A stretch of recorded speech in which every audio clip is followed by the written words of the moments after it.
Okay. Bismillahirrahmanirrahim. Assalamualaikum warahmatullahi wabarakatuh. Innal hamdalillah nahmaduhu wa nasta'inuhu wa nastaghfiruh wa na'udzu billahi min shururi anfusina wa sayyiati a'malina. Man yahdihillahu fala mudilla lahu wa man yudlil fala hadiya lahu. Asyhadu an la ilaha illallah wahdahu la syarika lah wa asyhadu anna Muhammadan 'abduhu wa rasuluh.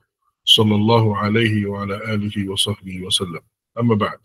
Jadi ini adalah kuliah yang ketiga untuk usul fiqh. Mula-mula itu pengenalan, kemudiannya kita baca daripada intro tu, kemudian baru masuk sampai ke ta'rif lah, baru masuk ke ta'rif. Jadi insyaAllah kita akan teruskan dengan ta'rif, mana baca sikit tentang ta'rif ni, iaitu ta'rifuhu, iaitu ta'rifnya ataupun definisinya. Definisi usulul fiqh yu'arrafu bi'atibarain. Usulul fiqh ia ditarifkan dengan dua cara, iaitu al-awwal bi'atibari mafradaih, ay bi'atibari kalimat usul wa kalimat fiqh.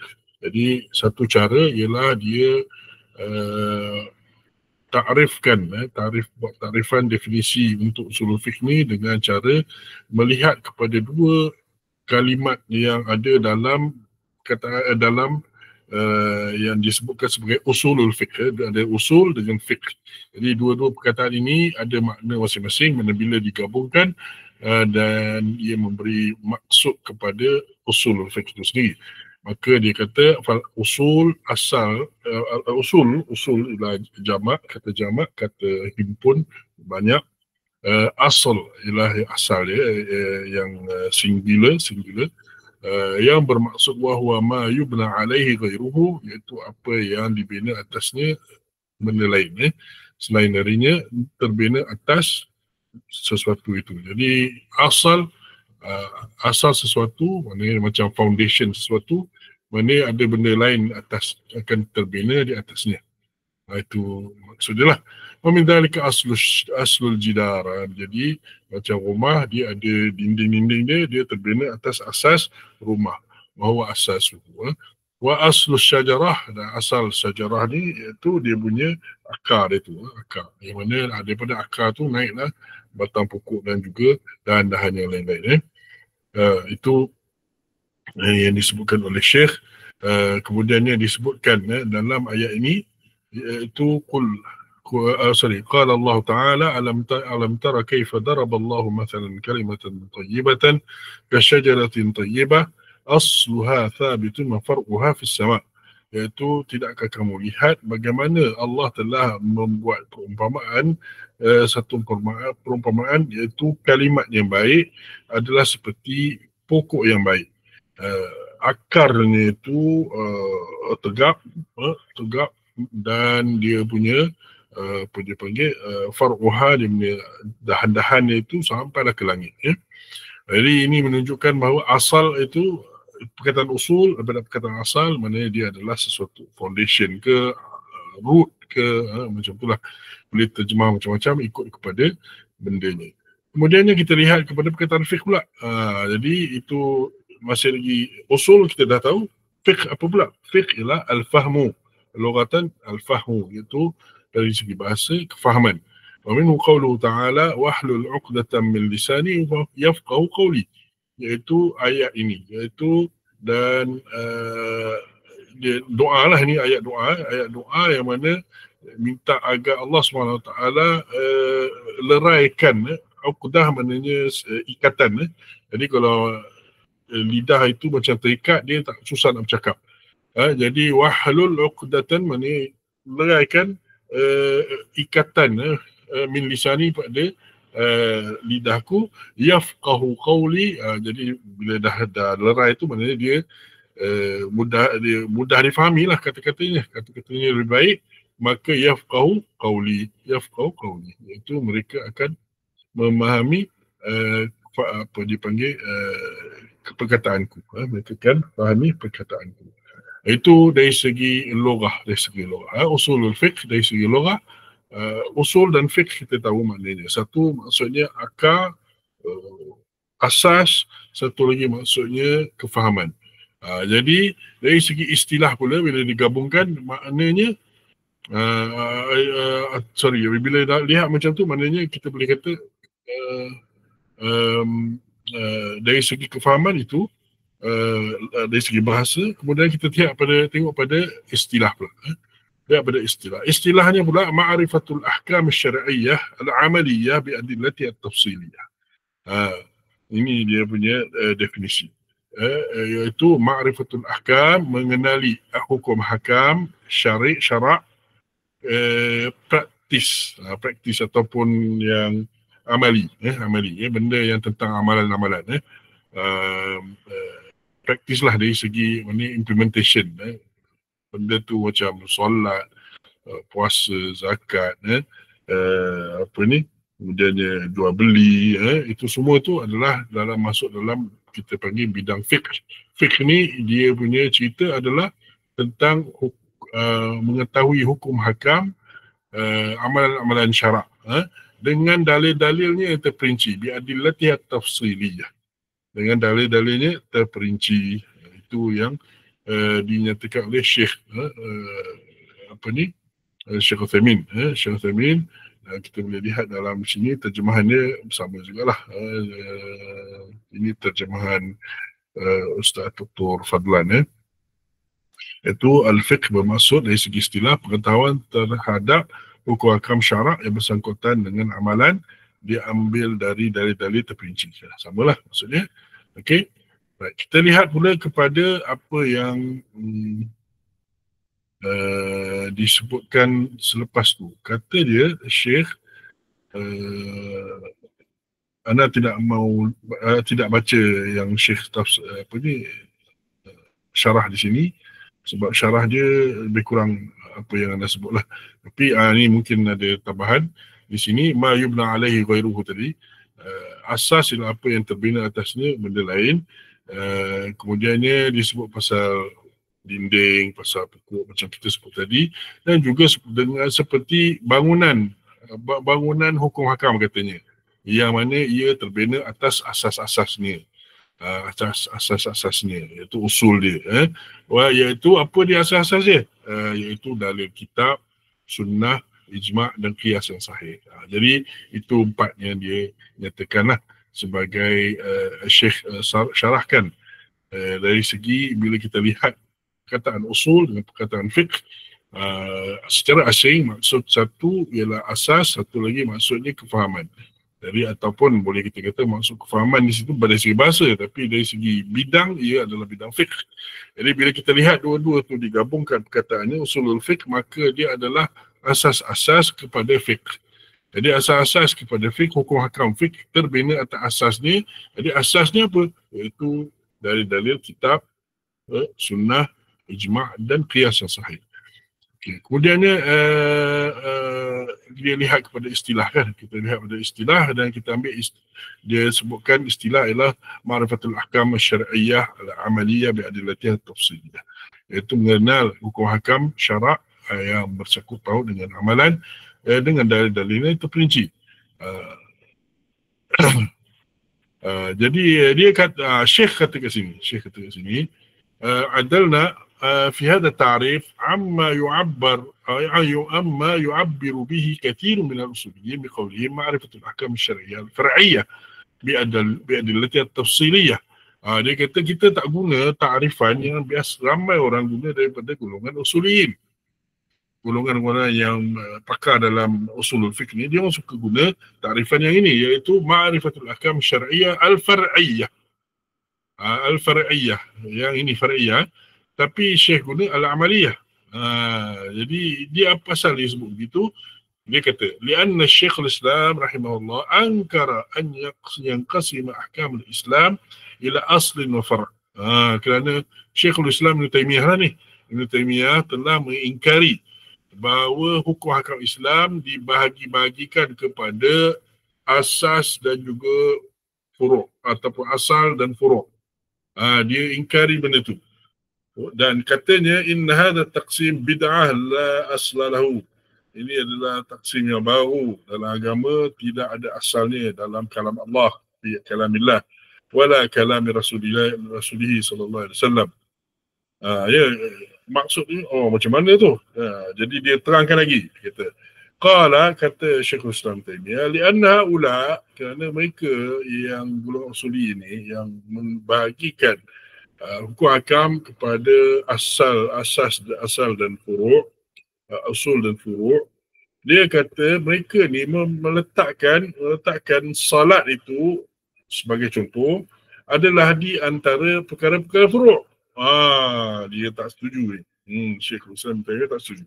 Dia kata wahya min asalil usul, dia adalah yang paling asal sekali, paling usul sekali atau paling asas sekali sebenarnya. Dalam Islam, salat itu sebenarnya bukannya furu', tapi dia paling asas sekali. Macam mana kita boleh kata dia usul dan yang ini furu'?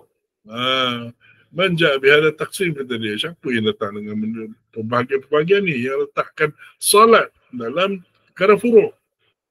Jadi masalah lah. Jadi ini satu benda yang kita perlu ingat. Ini satu benda yang kita perlu tahu. Bukan Syekh, maknanya ulama biasa kata bila bab ta'rifan, dia orang kata la musyahata fi al-istilah. Tak ada gaduh, tak ada ikhtilaf, tak ada problem dengan apa? Dengan istilahan. Kamu boleh istilah ikut suka hati kamu, kita boleh ikut suka hati kita. Maksudnya asalkan dia tujuan istilah-istilah ni adalah untuk memahami lebih baik, untuk membantu kefahaman. Okey? Jadi tiada ada masalah pada istilah. Cuma bila istilah itu bila digunakan, kemudian dia implikasi dia adalah implikasi dia adalah bercanggah dengan syarak. Bila implikasi ni bercanggah dengan syarak, maka istilah itu boleh dikritik dan dia tidak patut digunakan. Dengar tadi maknanya ke sini istilah ikut suka kita nak istilahkan macam mana. Contohnya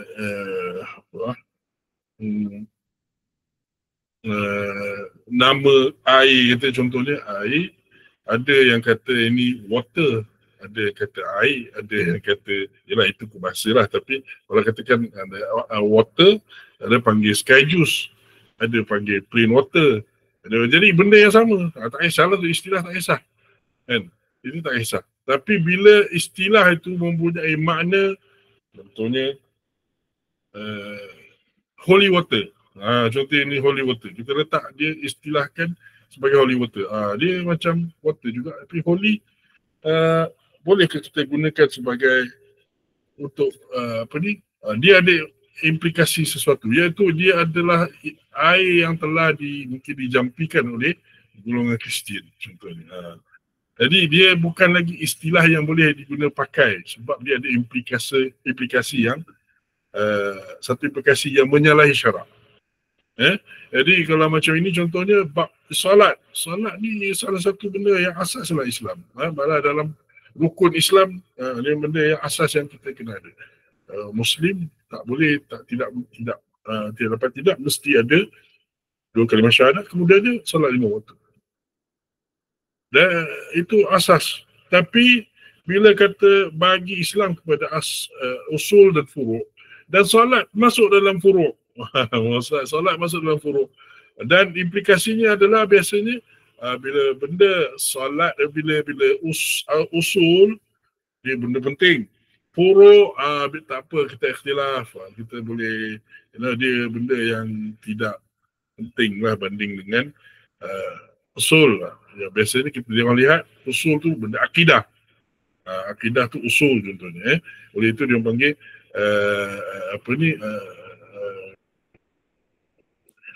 usuluddin namanya. Usuluddin tu pengajian usuluddin. Kenapa? Dia pengajian tentang akidah sebenarnya. Tentang pokok-pokok agama lah. Pokok agama dan maksud dia usuluddin sini ialah akidah.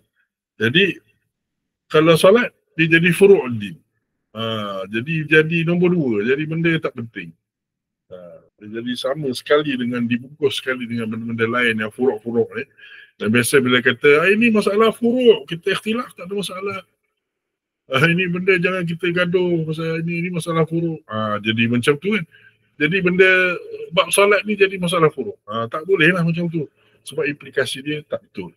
Jadi itu sebabnya Syekhul Islam ingkari ini. Ingkari ini. Dan Syekh Ibn Uthaymin, dia juga setuju dengan itu. Walau bagaimanapun, dari segi istilah-istilah ni, kadang-kadang ulama' ada menggunakan juga istilah tu walaupun ada implikasi ini. Sebab apa? Sebab itu yang dah digunakan ramai lah. Jadi tidak mahu mengconfusekan orang. Tapi ala kulli hal, kita lihat kepada Syekh Uthaymin, dia tidaklah jenis yang suka orang kata nak sama dengan orang aja. Jenis macam tu. Jangan lari daripada orang dan cari daripada kebiasaan. Tak, bila benda tu ada benda yang tak betul, ada benda yang boleh diingkari, dia akan tukar. Jadi seperti inilah ma'rifatul ahkam syar'iyyah al-amaliyah dia guna. Perkataan amal itu digunakan instead of far'iyah. Sebab far'iyah ni ada implikasi solat. Sebab fiqh, dalam bidang fiqh ni, kalau dia kata ma'rifatul ahkam syar'iyyah far'iyah, semua dalam fiqh ni semua jadi apa? Semua jadi benda furu'. Semua jadi benda furu'. Tak penting, tak berapa penting juga. Okey. Implikasi dia tak apa, tak bagus. Baik, kemudian dia lihat kepada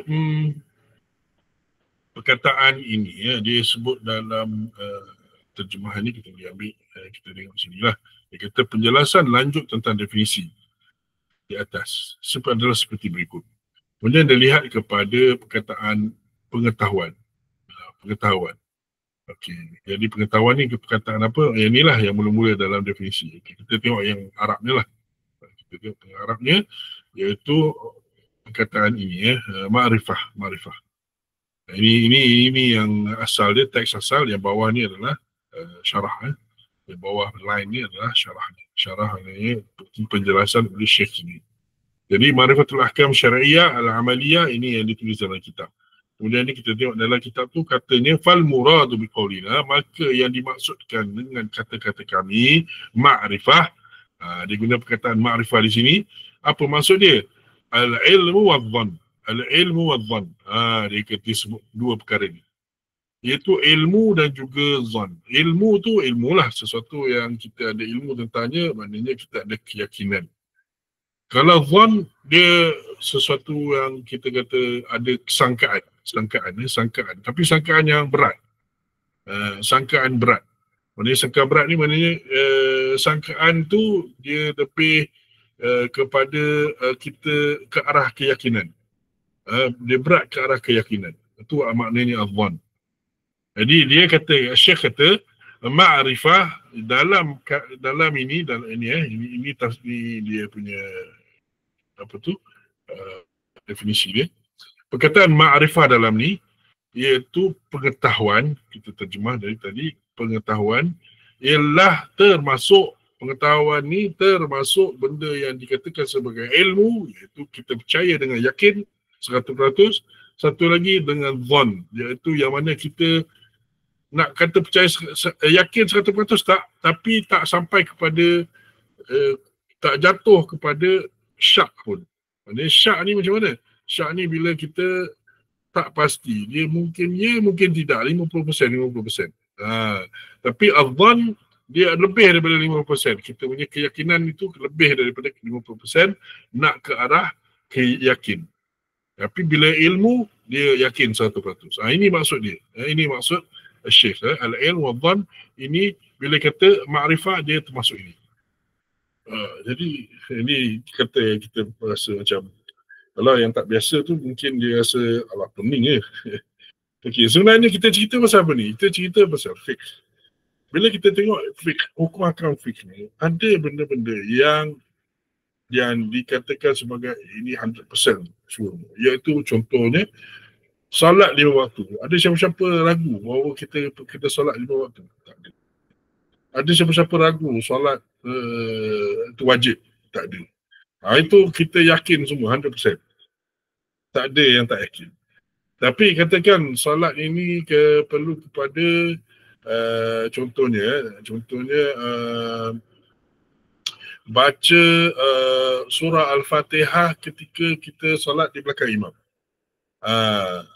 Imam Syafi'i berpendapat bahawa kita patut baca juga. Okey, Imam Syafi'i kata kita patut baca juga walaupun imam baca. Jadi bila imam baca, kita akan baca juga ya. Jadi yang ini hukum hakam ni mana ni? Adakah dia tahap kita kata hukum Imam Syafi'i tu adakah tahap yakin 100% betul atau tahap bagi mazhab Syafi'i sendiri pun dia adalah pada tahap zon, iaitu nak kata 100% tak dapat, tapi nak kata dia syak tidak. Dia orang lebih kepada yakin namun tidak 100% yakin. Gitu. Sebab dia hukum hakam ni ada orang kata apa dia ada yang kebanyakannya tidak pada ilm, tidak pada tahap ilm, iaitu 100% keyakinan. Sebab apa? Sebab macam-macam sebab lah. Satu, kita bila bab hukum hakam, hukum fiqh ni, bila kita tengok hukum fiqh, dia bergantung kepada dalil kan? Bergantung pada dalil. Kalau dalilnya Al-Quran, Al-Quran dia tak perlu kepada kita mensahihkan ayat Al-Quran, itu tak. Cuma kita perlu kepada kefahaman yang betul kepada ayat. Cuma ada dalam contohnya dalam dalam Al-Quran, ada dalam Al-Quran juga contohnya aulamastumun nisa dalam ayat ataupun kamu menyentuh wanita, itu tentang wuduk batal wuduk. Aulamastumun nisa apabila kamu sentuh atau kamu sentuh wanita. Jadi sentuh ini maksud dia lamastum, bukan sentuh. Lamastum itu adakah maksudnya sentuh? Sentuh ini atau maksudnya sentuhan bersyahwat ataupun maksudnya jima. Sebab tiga-tiga tu boleh dalam bahasa Arab. Dalam bahasa Arab tiga-tiga tu boleh. Jadi dari segi Quran sendiri tidak dapat kita putuskan mengatakan bahawa 100% maknanya adalah sentuh. Begini, sentuh macam kita sentuh biasa tangan ni. Laki perempuan tersentuh batal. Tak dapat kita katakan 100%. Sebab dia ada tiga apa dipanggil pendapat atau tiga level kefahaman boleh. Satu kata sentuh gitu, satu kata sentuhan syahwat, satu lagi kata jima. Sebab sentuhan dalam bahasa Arab pun boleh masuk jima juga. Kita mungkin boleh buka ayat tu lah supaya kita nampak. Sekejap ya.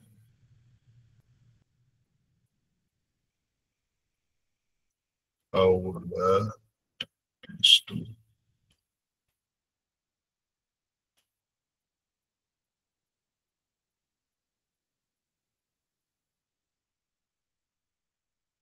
Okey sini. Saya akan share ni.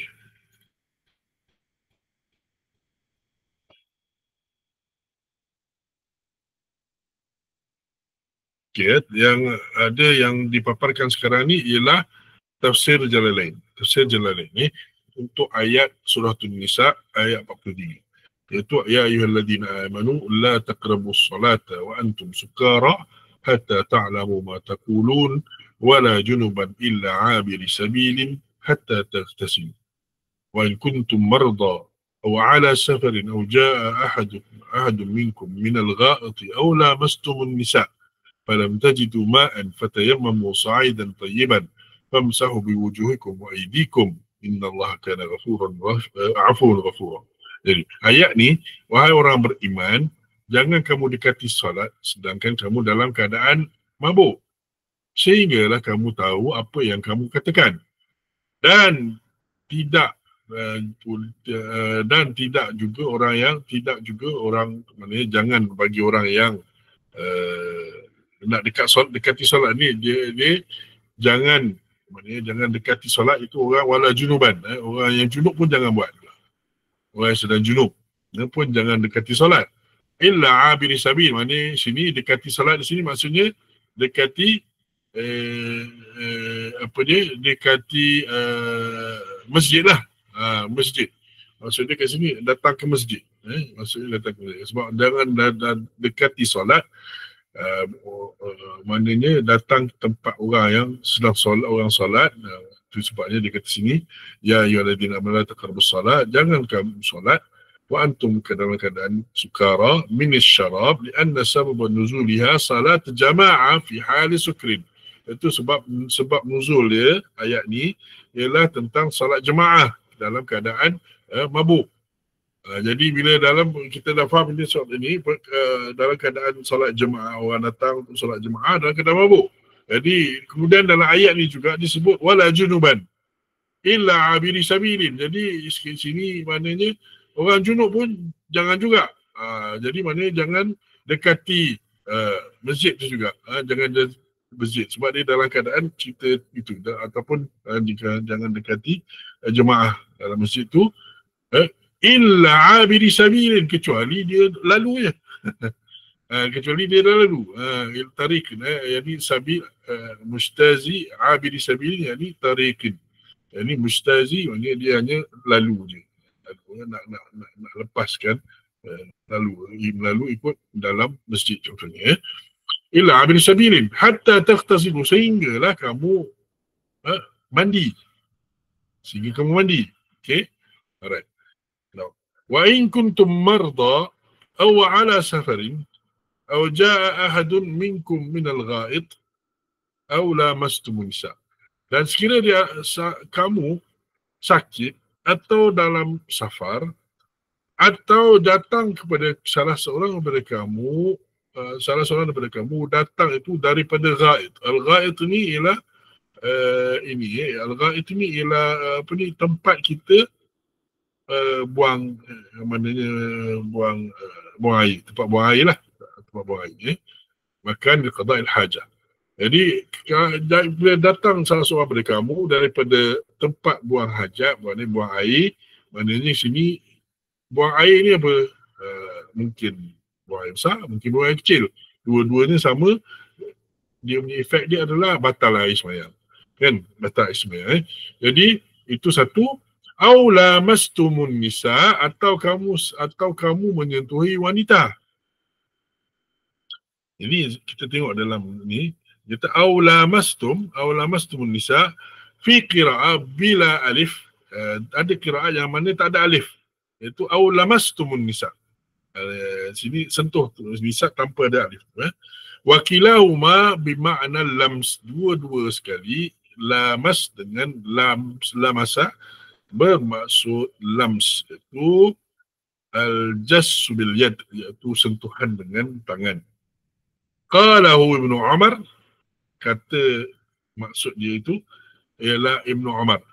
Wa alaihi Syafi'i, dan Imam Syafi'i ikut pendapat ini.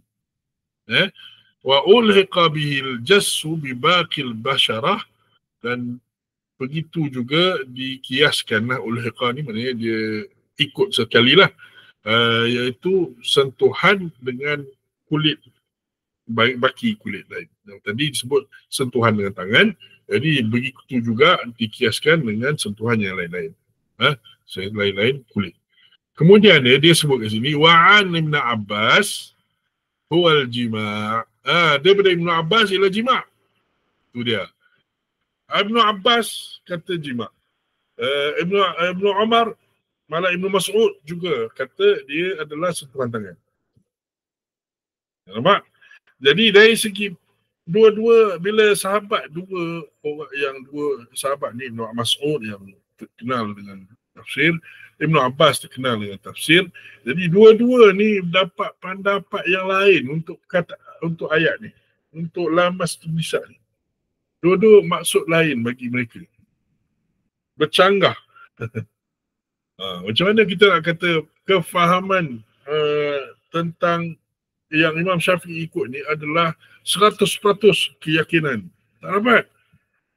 Dia hanya bagi Imam Syafi'i itulah lebih kuat. Jadi itu sebab dia digunakan perkataan tarjih. Rajjaha yurajjihu tarjihan, iaitu dia menguatkan, memberatkan yang satu berbanding dengan yang lain. Membandingkan yang lain. Jadi itu sebabnya begitu. Dalam bab fiqah banyaknya kena tarjih. Itu. Jadi bila begitu, bab fiqh kebanyakannya ialah bab al-dhan. Dia punya tahap makrifah dia adalah al-dhan, iaitu berat ke arah yakin tapi tak sampai 100% dan tidak turun kurang daripada 50%. Begitu. Jadi itulah yang kita ni. Tapi kalau kita tengok interesting banyak. Okey, satu ialah ayat ada dua maksud. Kalau dari segi hadis macam mana pula? Hadis kita lihat ada pula Nabi SAW dia sentuh ataupun cium isterinya kemudian pergi solat. Tapi bagi Imam Syafi'i itu adalah hadis yang tak kuat. Pula jadi macam mana tak? Gitu tak boleh. Yang mana kata Nabi solat, lepas tu Aisyah solat tidur kat bawah kat ni, tempat sujud Nabi. Nabi nak sujud je, kaki dia ada kat situ, jadi Nabi pun sentuh kaki tu. Lalu Aisyah tarik kaki dia. Aisyah kecil. Dia tarik kaki dia. Jadi Nabi pun sujud. Jadi kata mazhab Syafi'i kata itu sentuhan ada lapik. Tapi yang lain kata tak ada lapik. Kan? Jadi maknanya ada tak di situ kita boleh kata ini 100% dia menyelesaikan masalah khilaf ini? Tak ada. Ada kata-kata sahabat yang kita dah sebut tadi dah. Ibn Abbas dengan Abdullah bin Mas'ud, dengan Abdullah bin Umar, lain maksud. Satu kata jima', satu kata sentuh. Ada dengar satu lagi Masyaikh sebut. Sebenarnya kalau kita lihat pada ayat, ini cantik juga apa yang disebut oleh Masyaikh. Dia kata, kalau kita lihat ayat ni, jangan kamu dekati salat dalam keadaan kamu tu, dalam keadaan mabuk, kecuali kamu takut apa yang kamu kata, dan jangan dalam keadaan junub. Jadi kat sini ada dua perkara. Jangan kamu dekati salat, ini dia sebut tentang apa ni lah, bukan ni. Itu ni ada lepas ni. Wa in kuntum sini. Dia kata dan sekiranya kamu sakit dan kamu ataupun kamu berada safar. Jadi itu adalah sakit adalah keuzuran untuk tak solat, keuzuran syar'i. Atau ala safar pun uzur syar'i. Suruh sebenarnya tak payah solat. Bukan tak payah solat, boleh jamak. Jamak ke boleh, okey. Lepas tu aujahadu minkum minal ghaid aw lamastumun nisa. Ada dua dekat sini dia kata. Ataupun datang seseorang daripada kamu daripada tempat buang air. Jadi kat sini hadas dia hadas besar ke ada kecil? Ada kecil. Okey. Kemudian kita lihat kepada aw lamastumun nisa, itu ada besar ke ada kecil?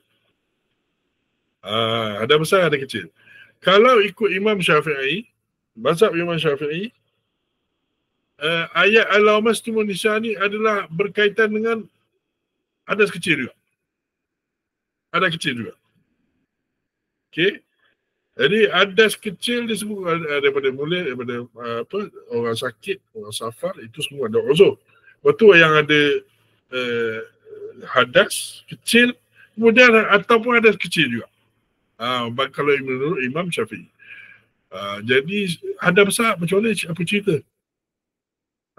Lain pula dengan kata ulama yang kalau diikut pendapat yang ia jima, maka di sini baru ada balance, iaitu dia kata salah seorang pada kamu datang daripada tempat buang air hadas kecil.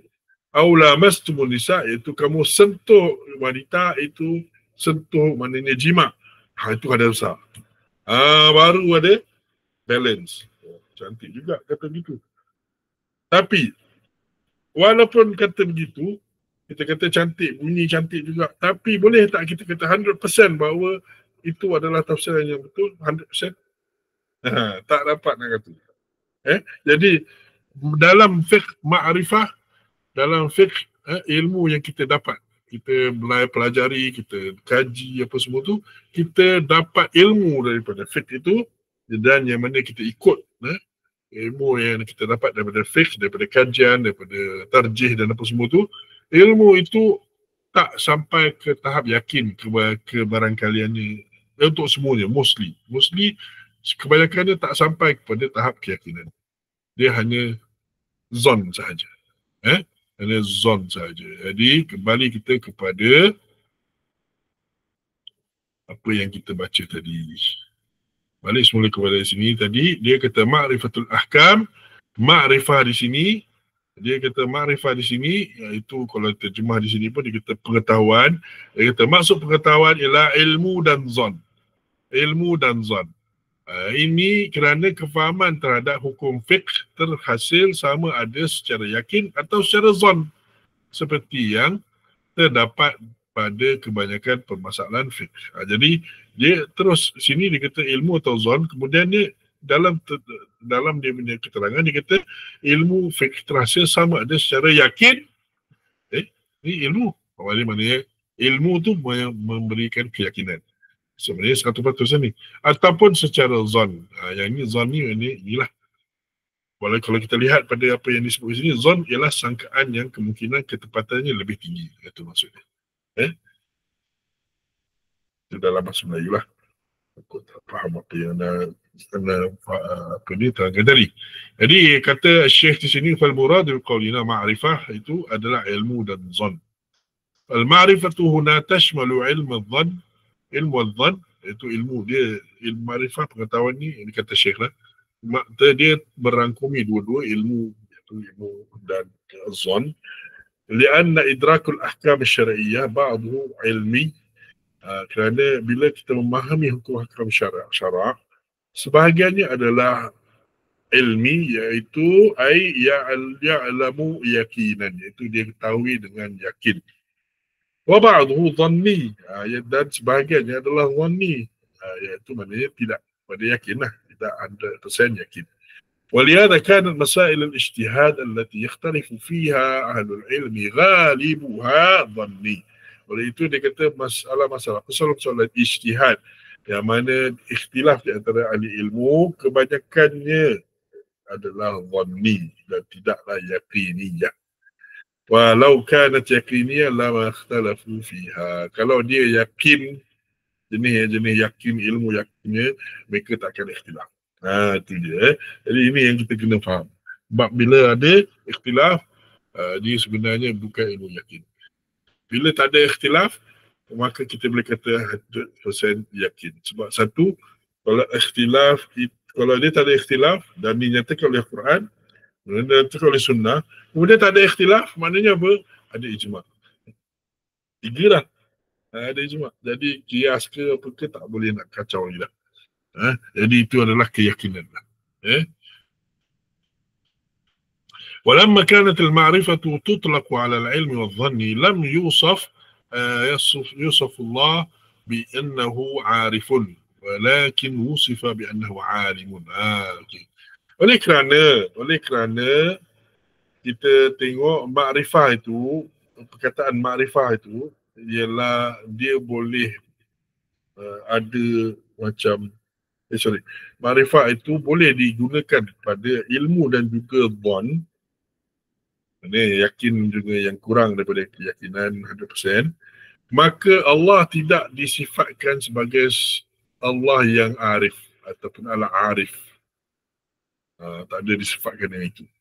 Sebab arif, arafa, ma'rifah, dia termasuk ilmu yakin dan ilmu yang kurang yakin. Mana boleh, itu tak boleh disifatkan kepada Allah.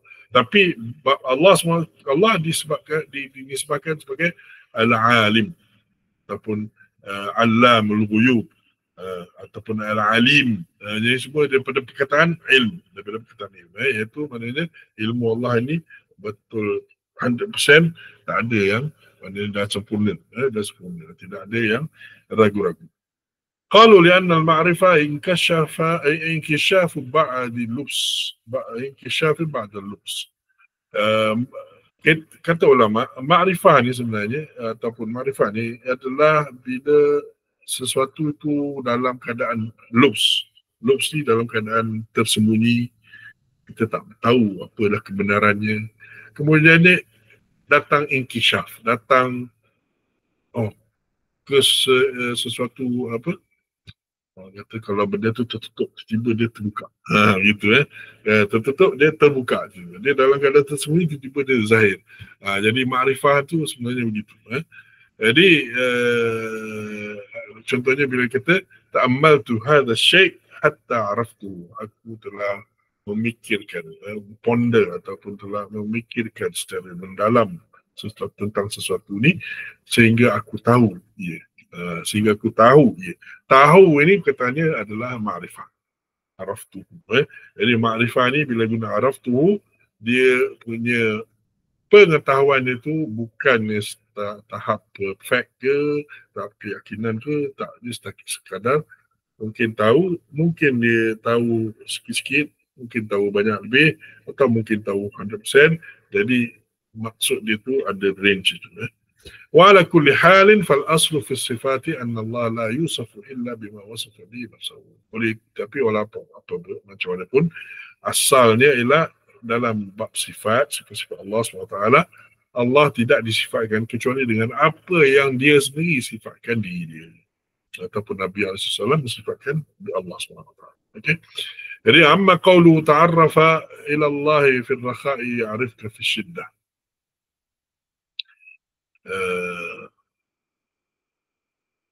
Okay, ini banyak dia punya, Syekh ni banyak itu satu benda.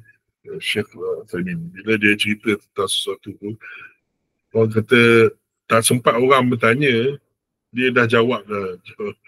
Benda-benda yang tertimbul dalam fikiran kita tu, dia dah tanya, dia dah tolong tanyakan, kemudian dia jawab sekali. Syekh tu ilmu dia luas, dan dia macam seolah-olah macam dia ada buku depan dia tu, dia orang tengok. Tapi sebenarnya dia tak ada buku, dia menjelaskan tu daripada akal dia. Tapi Masya Allah, ilmu Syekh. Jadi dia kata kat sini, katanya iaitu dalam hadis lain, macam mana kata hadis, dalam hadis tu dia kata ta'arraf ilallah fi rakha, kenalilah Allah dalam keadaan kamu senang, ya'rifka fi syiddah, Allah akan kenali kamu dalam keadaan kamu susah. Fal murad, maka di sini maksud sabdanya ialah ya'rifka fi syiddah ini lazimu dhalika wa huwa al-inayatu bika. لازم ذلك لازم ذلك وهو العناية بك. Okey, dia kata lazim dhalika wa huwa inayatu bika. Itu maknanya di sini ya'rifka fi syiddah, bukan maknanya Allah kenali kamu dalam keadaan kamu susah, tak. Kenali di sini bermaksud Allah akan jaga kamu ataupun dia akan beri perhatian. Dia kata lah, macam perhatian kalau macam kita. Tapi Allah tidaklah kata adalah satu keadaan yang mana dia, yang ini dia leka dengan kita, kemudian dia ada beri perhatian kepada kita. Bukan macam tu. Kat sini dia adalah Allah akan jaga kita. Maksudnya begitu. Wadhalika lianna qawluhu ta'arraf ila Allah, kerana sabda Nabi itu ta'arraf ila Allah, kenalilah Allah, bukan maknanya lakukanlah sesuatu agar dia dapat mengenali kamu dengannya. Pandai dia. Ta'arraf ilallah bukannya kata dia, bukannya maksud dia lakukanlah sesuatu yang mana Allah akan kenali kamu dengannya. Li'annahu ya'rifuka syaya sawa'un ta'arrafta aw lam tata'arraf. Dia sebab apa? Sebab kamu tu di sisi Allah SWT, Allah tahu kita cuba kenali dia ke tak kenali dia pun sama je. Kita ada usaha nak kenal Allah ke tak ada, Allah tetap kenal dia. Allah tetap tahu kita. Jadi maksud di sini al-ilmu, maksudnya jangan kita salah faham daripada dengan hadis tu menggunakan perkataan ma'rifah. So ma'rifah di situ bermaksud lain daripada ma'rifah yang kita duk cerita sekarang. Okay. Okey, baik. Dan satu lagi dia sebut kat sini iaitu okey, dia sebut tadi Okey, dah habis sampai masalah fiqh. Okey, kat sini. Kemudiannya kita pergi kepada okey, dia ada penerangan pula pada ini, rangkap inilah. Dan idrakul ahkam al-fiqhiyah qad yakunu yakiniyan wa qad yakunu dhanniyan kama fi kathir min masail al-fiqh. Tak apa, ini dia bagi contoh, dia ada bagi contoh juga tadi jadi tak apa, cukup lah kot. Okey, di semua kemudian dia kata sini lagi. Wal muradu biqaulina al-ahkam syar'iyyah. Jadi dalam ayat, dalam tarifan tadi dia kata ma'rifatul ahkam syar'iyyah, mengenali hukum hakam syar'iyyah, hukum hakam syarak.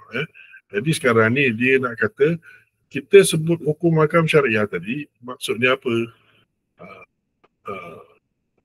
Dia tadi sini.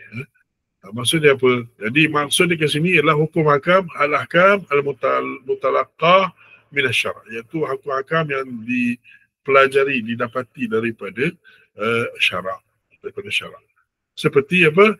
Kal wujub, seperti wajib, atau wat tahrim, ataupun tahrim haram. Jadi inilah hukum hakam yang dimaksudkan. Hukum hakam syarak itu hukum hakam yang 5 tu, iaitu wajib, sunat, harus, makruh dan juga haram. Jadi dia kata sini, dia sebut sini wal murad biqaulil ahkam syar'iyyah tadi, iaitu yang mana didapati daripada syarak tadi kan, hukum hakam yang didapati daripada syarak. Wa lihadha wasafnaha bi annaha syariah. Oleh itu kita sebutkan ini sebagai syariah. Jadi dan juga kata dia ialah seperti apa? Seperti wajib dan haram. Dan dia sambung lagi, dia kata seperti itu juga harus, makruh dan juga sunat. Itu semua adalah yang ini yang disebut ini kal wujub wa tahrim ini bukan maksud dia hanya itu saja. Dia sebenarnya ada yang lain lagi. Ada yang lain. Iaitu yang 3 lagi lah yang kita sebutkan. Okey. Okey, kita pergi kepada kata dia pula lepas tu dia kata fa kharaja bihi al-ahkam al-aqliyah. Kata dia. Kata Syekh dalam kitab, iaitu bila dah sebut kata ia adalah ahkam syar'iyyah, bila kata al-ahkam syar'iyyah iaitu mengenali hukum-hukum syarak. Bila kita kata hukum syarak tadi, maka terkeluarlah dengan sendirinya apa? Hukum hakam akli. Hukum hakam akal contohnya. Hukum hakam akal contohnya bila kita ada al-kull akbaru minal juz'. Sesuatu yang seluruhnya adalah lebih besar daripada sebahagian daripada. Atau macam kita ambil satu kek kita boleh bagi itulah, bagi 4, bagi 8, bagi 16, apa tak kisahlah. Tapi kalau kita bagi 2 pun tetap juga, walaupun macam mana pun kita kecilkan salah satu bahagian yang kita bagi 2 tu, kita kecilkan satu bahagian, yang lain tu besar, tetap juga bahagian walaupun besar mana pun tidak akan lebih besar daripada yang seluruhnya tanpa kita potong. Dia tetap kecil. Itu apa? Hukum hakam akli. Tak logik kita kata kalau benda tu yang semua lebih kecil daripada bila kita potong-potong bahagian ni. Tak logik. Okey, jadi bila kita sebut tadi, Syekh kata ma'rifatul ahkam syariah, mengenali hukum hakam syarak, terkeluar sendiri hukum hakam bagi akal. Itu satu. Satu lagi yang terkeluar juga apa? Al-ahkam al-adiyah. Al-adiyah di sini. Hukum hakam adiyah ni ialah hukum hakam benda yang ialah benda biasa, yang benda yang kita tahu kebiasaan. Contohnya ma'rifatul nuzul tal fi lailatul syatiyah idza kana al-jawu sahwan, iaitu mengetahui bahawa akan ada turunnya macam embun ke macam tu, macam hujan ke, hujan kecil sikit di waktu malam yang sejuk apabila langit itu tak ada awan, sahwan. Sahwan. Jadi bila dalam keadaan macam tu pastinya akan ada, kalau kita tahu dalam bahasa dalam apa ni, dia akan ada condensation lah. Dia akan ada air pada pupuk semua tu. Dia akan ada itu waktu pagi. Jadi benda ni apa, hukum kebiasaan. Jadi bila orang bangun pagi dia tengok, ataupun malam tu dia tengok malam ni cerah, tak ada awan ni. Malam cerah. Lepas tu sejuk lah tu. Dia tahu ni esok ni mesti ada kesan-kesan air tu. Itu dalam, ini benda biasa. Macam kalau kita pun macam bila nak hujan tempat dah satu tu, keadaan langit tu dah gelap. Lepas tu kita boleh bau juga. Kita macam ada bau sikit, macam bau air, bau apa kan. Tak lama lepas tu dia akan hujan. Jadi benda-benda yang biasa yang kita dah biasa lihat, semua orang tahu, itu dipanggil hukum adiyah. Hukum adiyah. Jadi terkeluar juga hukum adiyah ni. Jadi bila kita sebut mengetahui hukum muhkam syarak, terkeluar hukum akal, hukum biasa ni terkeluar. Dia tak termasuk dalam apa yang dikatakan hukum syarak tadi.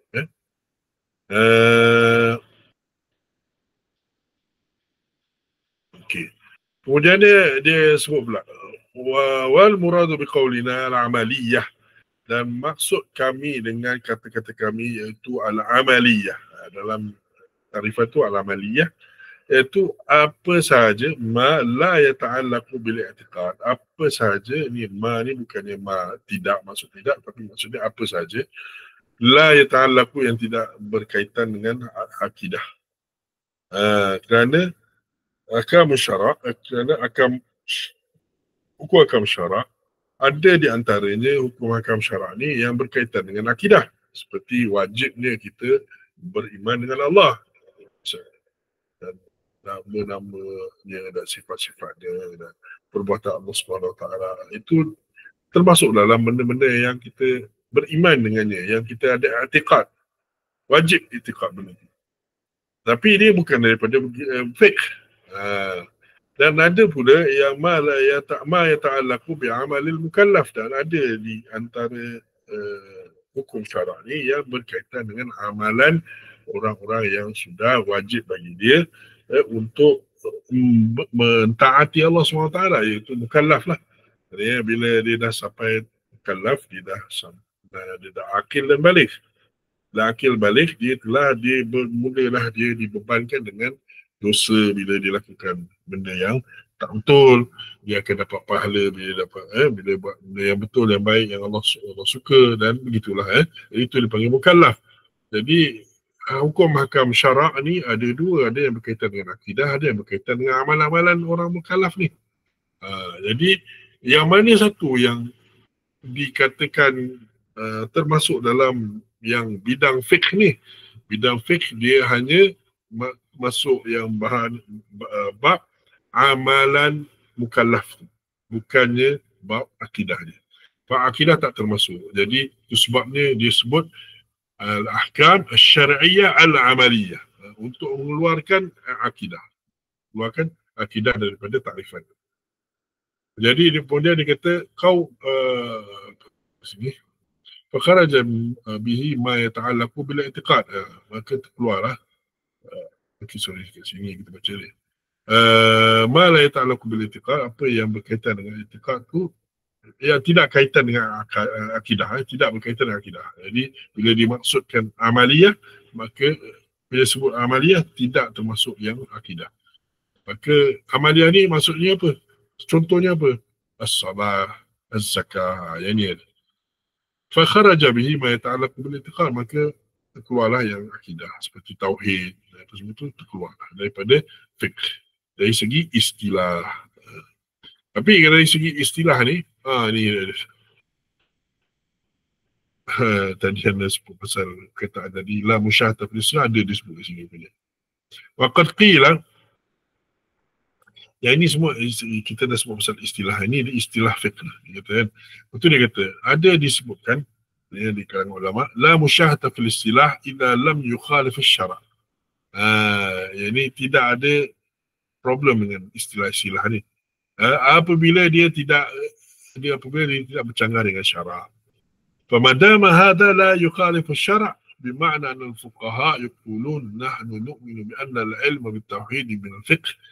لكن اصطلحنا على أن الفقه خاص بهذا النوع من المسائل العلم فلا ننكر عليه. Jadi dia kata sini sebab dia cerita pasal fiqh tadi, jadi fiqh ni bukankah dia merangkumi agama semua ni? Kalau dalam hadis, contohnya dalam hadis man yuridillahu bi khairan yufaqihu fid din. Siapa yang Allah mahukan berikan kepada dia kefakihan, mahu pada dia kebaikan, maka dia akan diberikan kefahaman dalam fiqh. Dalam fiqh. Jadi fiqh ni apa? Fiqh ni bukan maksud fiqh bidang, tapi fiqh ni fiqh umum yang maksud dalam agama. Fiqh faqihu fid din, akan memberikan dia ilmu fiqh dalam agama. Jadi dalam agama tu termasuk akidah. Tapi bila kita lihat dalam sini, bila kata istilah fiqh, dari segi istilah dia tidak termasuk akidah. Tidak termasuk akidah. Dan dia kata kat sini tak ada masalah kalau dari segi istilah, kalau dia tidak melanggar syarak. Selagi dia tak langgar syarak, tak apa. Jadi walaupun dia orang guna ini, dia kata, ya kita beriman. Golongan fuqaha kata, ya kita beriman dengan ilmu tauhid, kata dia. Bahawa dia juga adalah di antara ilmu fiqh yang patut, di antara fiqh yang patut difahami oleh orang Islam dan beriman dengannya. Tapi kami mengistilahkan fiqh yang khusus ini, iaitu khusus dari segi bidang, kepada jenis-jenis yang persoalan-persoalan ilmu yang kita sebut sebagai fiqh, bidang fiqh itu. Kita khususkan itu. Kita tak gunakan dengan maksud yang luas itu. Maka kata Syekh, kita tak ingkari benda ni lah. Okey, tak ada masalah. Sebab mereka tidak maksudkan dengan istilah mereka itu sesuatu yang melanggar syarak. Walakinna naqulu lahum, tapi kita kata kepada mereka, inna ilmu tauhid huwa al-fiqhul akbar, kata dia Syekh, kita kata kepada mereka, ulama-ulama lain, bahawa ilmu tauhid ialah al-fiqhul akbar, fiqh yang lebih besar. Kerana al-fiqh fiqhun fi dhatillah, fi asma'i sifati wa af'ali wa ahkami, wa kullu hadha yusamma fiqh. Dia kata fiqh itu sebenarnya, kalau fiqh secara umum dalam agama ni, ialah yang mana berkaitan dengan zat Allah, dengan nama-nama Allah, sifat-sifat Allah, perbuatan Allah, dan hukum hakam ni juga. Maka semua ini dinamakan fiqh. Jadi mengenali Allah dengan nama-namanya apa semua tu, ini lebih besar daripada, atau ini yang paling besar, lebih besar daripada fiqh yang dikatakan sebagai amali tadi. Fiqh amali tadi. Maka fiqh akidah dikenali sebagai al-fiqhul akbar, atau ulama ada yang menyebutkan ilmu akidah sebagai ilmu al-fiqhul akbar.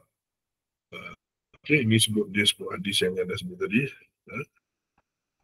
Malah ada satu kitab yang ada kalam sikit lah tentang sama ada ianya adalah kitab yang dituliskan oleh Nu'man bin Thabit, iaitu Imam Abu Hanifah. Dikatakan bahawa Imam Abu Hanifah yang mengarang kitab itu, iaitu Al-Fiqhul Akbar. Kitab itu tentang akidah. Kitab tentang akidah. Tapi ada ikhtilaf lah. Oleh kulihal. Okey, jadi itu maksudnya dari segi bab fiqh. Perkataan fiqh, kita ada penggunaan perkataan yang dalam istilah, dan ada perkataan dari segi bahasa, dan ada juga perkataan yang dalam penggunaan dalam Al-Quran dan Sunnah. Dalam Al-Quran dan Sunnah, perkataan fiqh bukannya fiqh yang bidang yang kita tahu sekarang. Dia merangkumi fiqh dan juga akidah juga. Okey? Jadi bila hadis macam tu, atau bila Al-Quran macam tu juga. Okey. Dah sampai pukul 11 Jadi sekejap kita tengok kita kat mana ada sekarang ni. Okey, kita habiskan just pasal tarifan ni. Fal muradu biqaulina bi adillatiha at-tafsiliyah. Jadi ada tambahan lagi satu ni ke ujungnya dalam tarifan tadi ya. Jadi tarifannya apa tadi? Tarifannya balik semula ke sini, ma'rifatul ahkam syariah tadi kan. Mana tadi? Ma'rifatul ahkam syariah bi adillatiha at-tafsiliyah. Ni jauh kan. Ma'rifatil ahkam syar'iyyah al-amaliyah bi'adillatiha at-tafsiliyah. Jadi sekarang ni kita nak tengok inilah. Sebab kita dah tahu ma'rifah ni termasuk ma'rifah saja dia ada maksud ilmu dan juga iaitu yakin, ada yang kurang pada keyakinan 100% tapi tak sampai kepada syak. Jadi rajih lah, dhan yang rajih. Ilmu dan dhan. Ahkam syar'iyyah ini terkeluar, maknanya tak ada dalam tu. Maksud ahkam syariah ni ialah benda-benda hukum hakam biasa, hukum akal, hukum hakam lain lah. Banyak-banyak hukum hakam sekarang ni dalam dunia, macam-macam hukum hakam ni. Tapi itu semua terkeluar. Ni kita cerita sekarang tentang syarak sahaja. Lepas tu bukan hanya syarak saja, dan syarak bukan semuanya pula. Yang amaliyah pula, yang berkaitan dengan amalan mukallaf. Amalan mukallaf dia bukannya yang berkaitan dengan akidah. Kemudian disebutkan bi'adillati at-tafsiliyah, iaitu dengan dalil-dalilnya yang terperinci. Okey. Sekarang dalil-dalil terperinci kita tengok. Ini jaranglah dalam kita tengok dalam kuliah-kuliah diceritakan bab ni lah. Dia dalam dalil-dalil adalah okey, dia kata sini al-muradu biqaulina bi'adillati at-tafsilah, yang dimaksudkan dengan kata-kata kami iaitu dengan dalil-dalil terperinci, adillatul fiqhi, iaitu dalil-dalil fiqh al-maqrunah, yang mana dia seiring bersama ataupun dia ialah dalam arti kata ialah seiring dengan bimasail al-fiqh tafsiliyah, iaitu dengan persoalan-persoalan fiqh yang detail, persoalan-persoalan terperinci fiqh. Ini dalil-dalil ni ialah berkaitan dengan persoalan-persoalan fiqh terperinci. Misal dzalik ishtiratun niyyati li sihhatil wudu', iaitu mensyaratkan niat untuk kesahihan wudu'. Nak sahnya wudu' mesti ada niat. Mesti ada niat. Okey, itu hukum. Ini hukum, ini untuk sahnya wudu' dia kena ada niat. Okey. Dalilnya apa? Idza qumtum ila salati faghsilu wujuhakum wa aydiyakum ila al-marafiq. Ayat tu lah, Maidah tu. Itu tentang macam mana nak buat wudu'. Tapi dia kata idza qumtum ila salat, apabila kamu nak solat, tapi dalam bahasa ni, ini pun satu, bila kita belajar bahasa kita tengok ini, ini lain ni. Bukan ni nak solat, ni dah solat. Idza apabila qumtum ini dalam bentuk apa? Kalau qama dia telah berdiri. Qumtum kamu telah berdiri. Jadi maknanya kalau kamu telah berdiri solat. Oh tak, sini bukan maksud gitu. Idza qumtum, bila kamu berdiri ila salat, maknanya nak ke solat. Maknanya ada niat nak solat situ. Apabila kamu bangun untuk solat, farsilu, maka basuhlah kedua tangan kamu. Farsilu wujuhakum, muka kamu. Kemudian kedua tangan sehingga ke siku. Kemudian kepala, usap kepala dan juga kedua kaki basuh. Jadi ayat yang itulah. Jadi kat sini dia gunakan ayat ni sebagai dalil.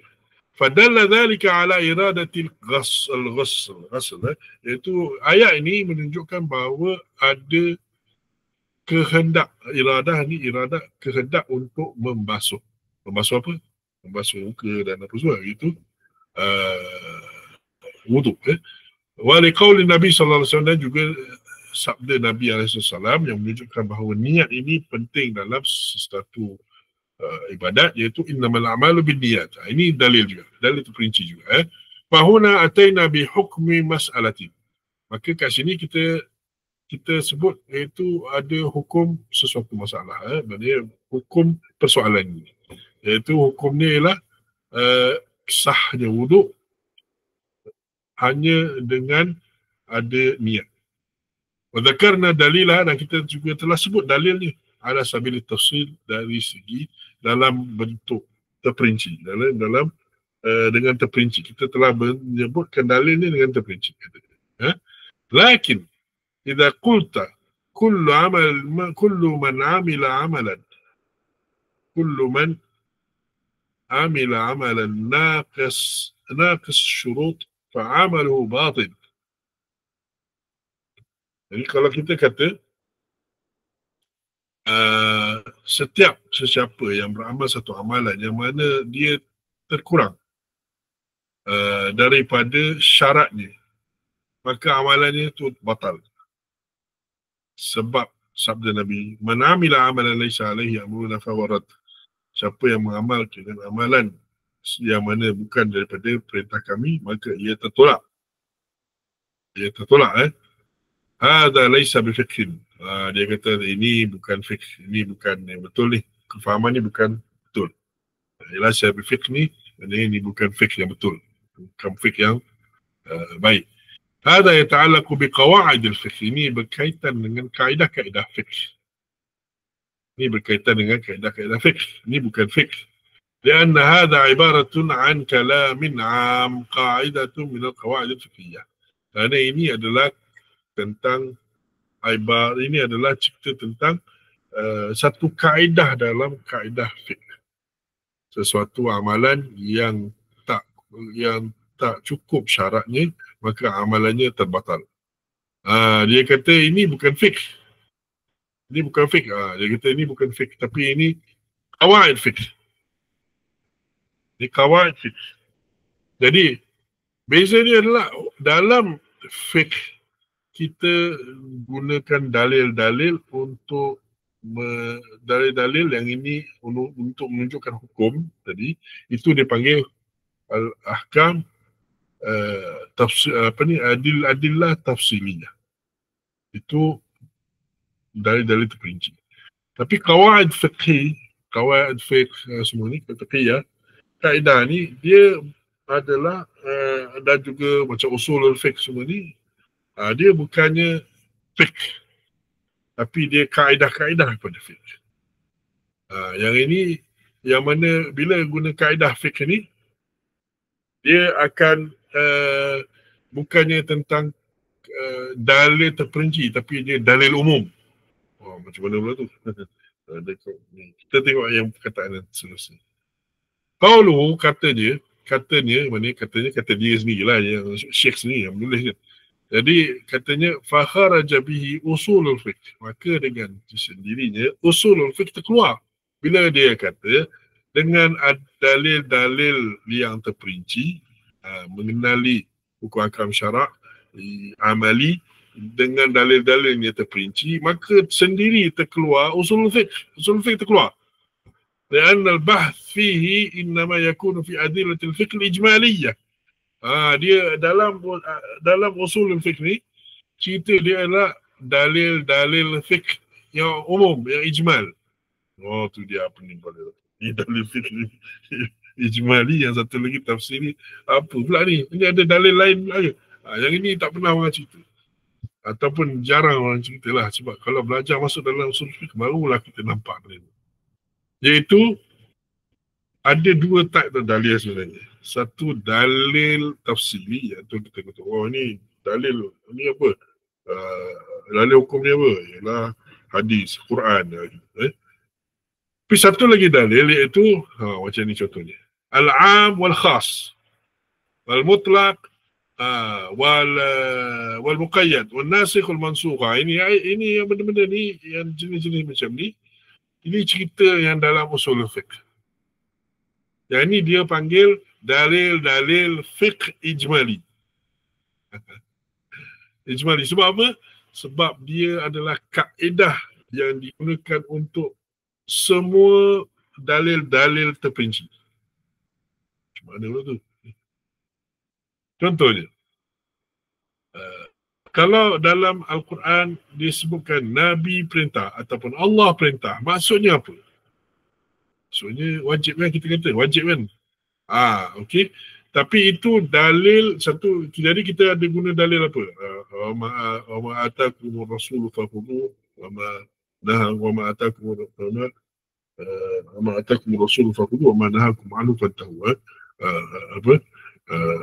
Jadi apa saja yang Nabi bagi pada kamu, ambil. Apa yang dia cegah, maka berhenti. atau wa ma nahaitukum anhu fastanibuh, apa yang aku larang kamu daripadanya maka jauhilah. Wa ma amartukum bihi fa'tu minhu mastata'tum, apa yang aku cegah daripada kamu maka kamu lakukan. Ini elak kan, apa ni, sorry yang terbalik apa yang aku amanah itu anhu fastanibu, apa yang aku cegah kamu maka kamu jauhi. Dan wa ma amartukum bihi, apa yang aku suruh kamu buat, fa'tu minhu mastata'tum, buatlah supaya mana yang kamu gitu Jadi ayat itu macam menunjukkan bahawa bila Allah perintah buat, bila larang eh, larang, iaitu kita jangan buat, jauhi. Masalahnya tidak dalam Quran dengan Sunnah, tidak perintah itu tidak semesti datang dengan Allah perintah, Nabi perintah. Tak ada, tak semestinya. Tak semestinya. Jadi macam mana kita nak tahu perkataan lain atau cara lain dalam bahasa Arab, dalam bahasa Quran dan Sunnah yang menunjukkan bahawa ini adalah satu perintah atau ini adalah satu larangan. Ini kat mana kita nak belajar? Sebab kalau kita tak tahu ini, kita baca hadis tu kita tak nampak ini adalah satu perintah. Contohnya apa dia ayat apa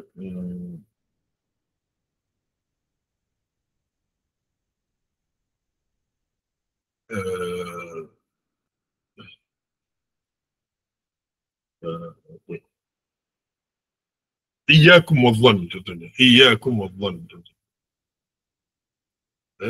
jaga-jaga daripada adh-dhann, jadi daripada prasangka. Okay, iyyakum itu adakah dia sesuatu larangan atau tidak?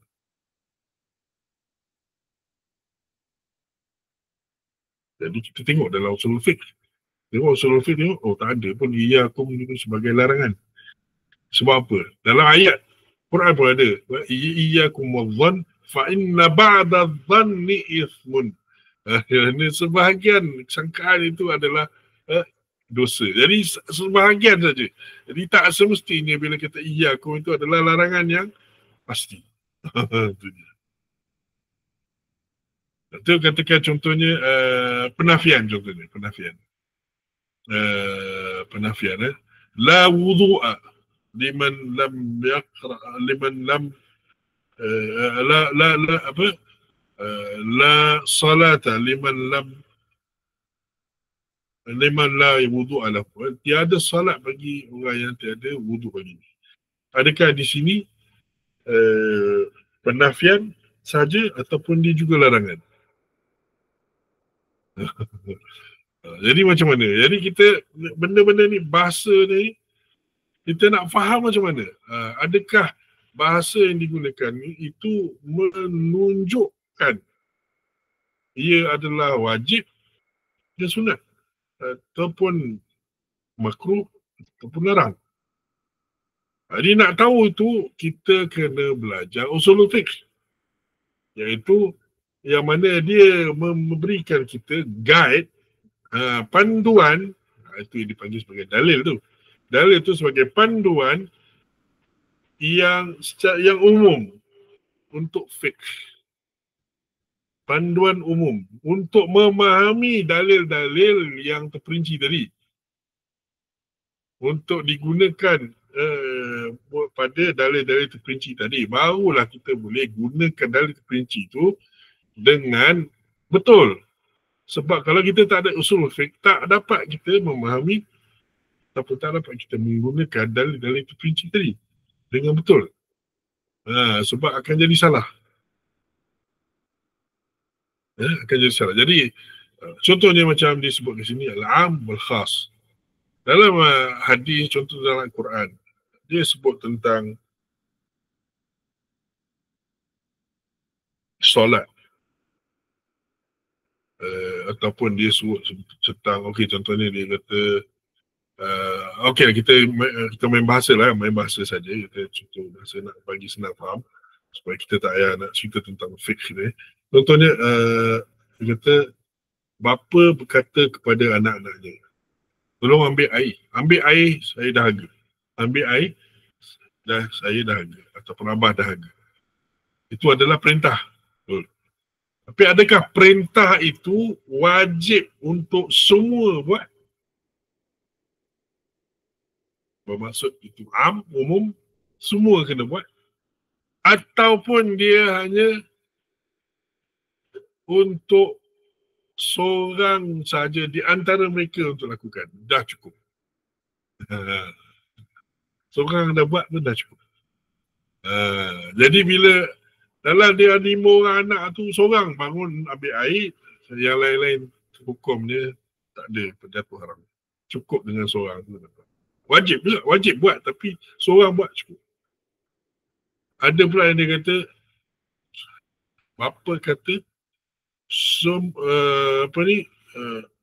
anak-anak masuk rumah, tidur, atau masuk bilik tidur. Anak-anak masuk bilik tidur kata. Masuk bilik tidur. Kalau masuk malam kan. Masuk bilik tidur. Jadi dia suruh tu apa?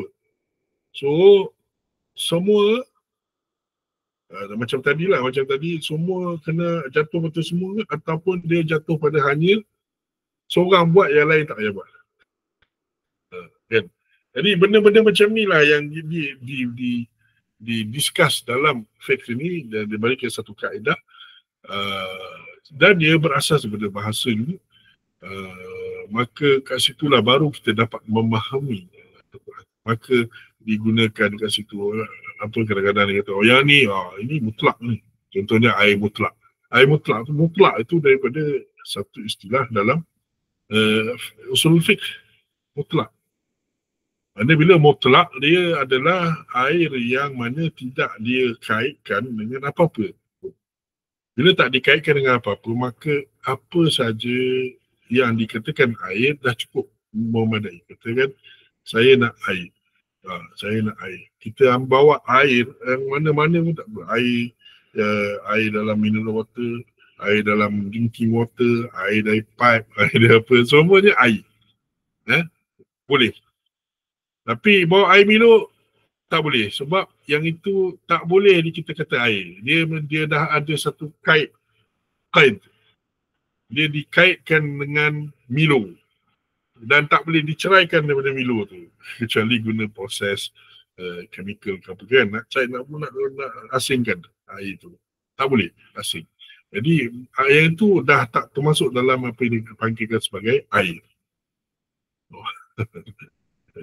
Pening kepala Jadi benda-benda macam ni lah kita kena hadapi dalam perbincangan usul fiqh. Namun kita cuba nak terangkan, jelaskan dengan semudahnya agar ianya tidak perit pada diri kita nak memahami. Itulah yang biasanya orang katakan kadang contohnya orang awam banyaknya bila dah belajar ilmu sikit, waktu dia dah mula nak tunjuk pandai, dia nak bercakap dengan orang yang ustaz-ustaz ni. Walaupun ustaz-ustaz yang ada yang bukannya ada ikut sunnah ke, yang bukannya yang kata ikut, yalah yang mungkin ada kesilapan-kesilapannya dan kefahaman ke, ikut sesuatu aliran ke apa ke. Tapi mereka ada background dalam ilmu-ilmu alat termasuk usul fiqh ni. Jadi bila kita yang baru-baru ni datang nak discuss dan nak cuba nak patahkan ni, dia senang nak balas balik. Sebab apa? Dia ada ilmu tentang ilmu alat dan yang mana kita tak ada. Jadi kita hanya, waktu bila dia sebut pasal ilmu alat, kita akan jadi macam, dia orang ni tunjuk pandai je, tak ada apa kan. Padahal itu memang ada dalam agama dan itu penting. Itu ulama-ulama kita semua memang ada memberikan penekanan pada ilmu alat. Malah ilmu alat ni kalau nak jadi ulama dia wajib kena ada ilmu alat, kefahaman ilmu alat ni yang baik. Okey. Jadi untuk kita insya-Allah kita nak memahami sedikit sebanyak. Ada sedikit sebanyak benda ilmu alat ni supaya kita tidak tertipu, kita tidak taken aback bila orang sebut sesuatu yang benda yang kita tak pernah dengar kan. Tiba-tiba kata ini mutlak ke muqayyad ni, ini yang ini am ke khas, yang ini kita dah jam. Jadi kita tahu dalil Quran, dalil sunnah, itu je. Padahal apa yang disebut tu memang ada pun dalam usul fiqh, dalam bidang tu, dan perlu digunakan juga dalam bidang, ya. Jadi itulah sedikit sebanyak kita ceritakan tentang ini.